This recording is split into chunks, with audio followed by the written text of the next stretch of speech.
Hello friends, Bollywood मसाला में आप सबका स्वागत है। तो आज हम आपके लिए फिल्मी जगत से जुड़ा हुआ एक और मशहूर किस्सा लेकर आए हैं।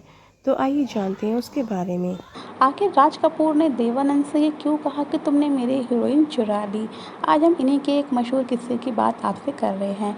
राज कपूर अपनी एक्टिंग और अपने फिल्मों के लिए बॉलीवुड में जाने जाते हैं। RK फिल्म्स का बॉलीवुड में बहुत बड़ा नाम है।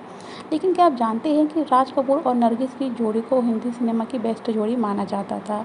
दोनों की लव स्टोरी भी काफ़ी दिलचस्प है और किसी फिल्मी स्टोरी से कम नहीं है। हालांकि जिस समय राज कपूर नरगिस से पहली बार मिले थे, उस वक्त राज कपूर शादीशुदा थे। दोनों का अफेयर काफ़ी लंबा चला। वहीं राज कपूर कभी भी नरगिस से शादी नहीं कर पाए, लेकिन एक बार राज कपूर ने देवानंद से कहा कि तुमने मेरी हीरोइन चुरा ली। दरअसल उस समय एक अवार्ड फंक्शन के लिए तीनों को जाना था।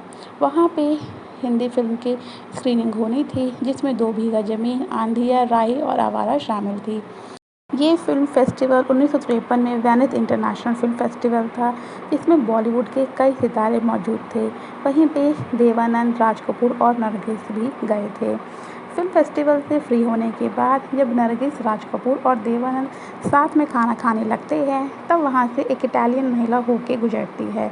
जब वो तीनों को एक साथ देखती है, तब वो देवानंद से बोलती है कि आप और नरगिस दोनों की जोड़ी काफ़ी आकर्षक है, काफ़ी सुंदर जोड़ी है आपकी और मैं काफ़ी पसंद करती हूँ।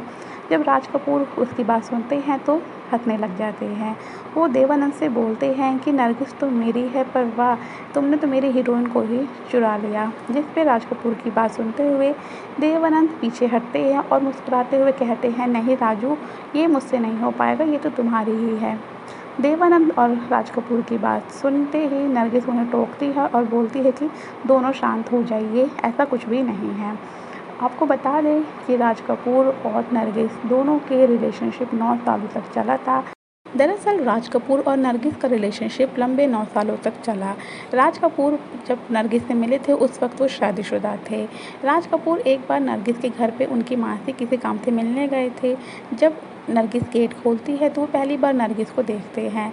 नरगिस के हाथों पे बेसन लगा हुआ था और वही उनका बेसन चेहरे और बालों पे भी लग जाता है, जिसे देख के राज कपूर को काफ़ी अच्छा लगता है।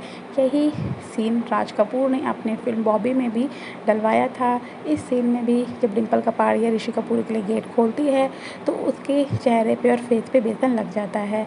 राज कपूर नरगिस को इसी बात से बहुत ज़्यादा पसंद करने लग गए थे। हालांकि राज कपूर शादीशुदा थे, उसके बावजूद भी दोनों का अफेयर इतना लंबे समय तक चला था।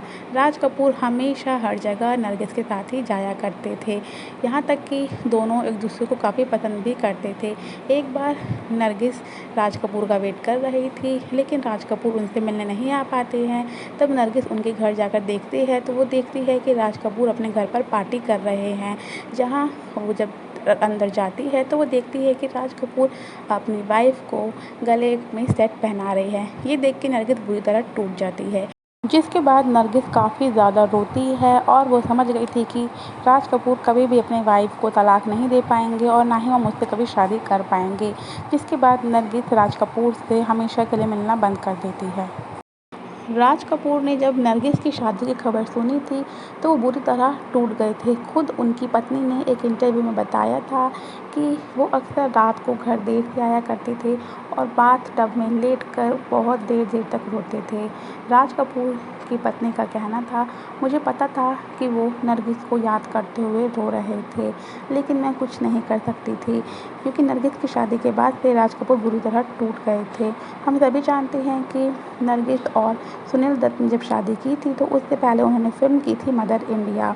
मदर इंडिया के दौरान ही सुनील दत्त ने नरगिस की जान बचाई थी और वो काफ़ी ज़्यादा घायल हो गए थे, जिसके बाद नरगिस उनकी काफ़ी देखभाल करती है। नरगिस के बाद से सुनील दत्त कहीं ना कहीं नरगिस के दिल में अपनी जगह बना लेते हैं और नरगिस सुनील दत्त से शादी कर लेती है। इस तरह से राज कपूर और नरगिस के प्यार का अंत हो गया था। हालांकि राज कपूर कभी भी नरगिस को नहीं भुला पाए थे, लेकिन नरगिस अपने जीवन में काफ़ी आगे बढ़ चुकी थी। तो दोस्तों, ये थी हमारी आज की कहानी। मिलते हैं आपसे नेक्स्ट वीडियो में कुछ नई कहानी के साथ। तब तक के लिए थैंक यू, बाय बाय।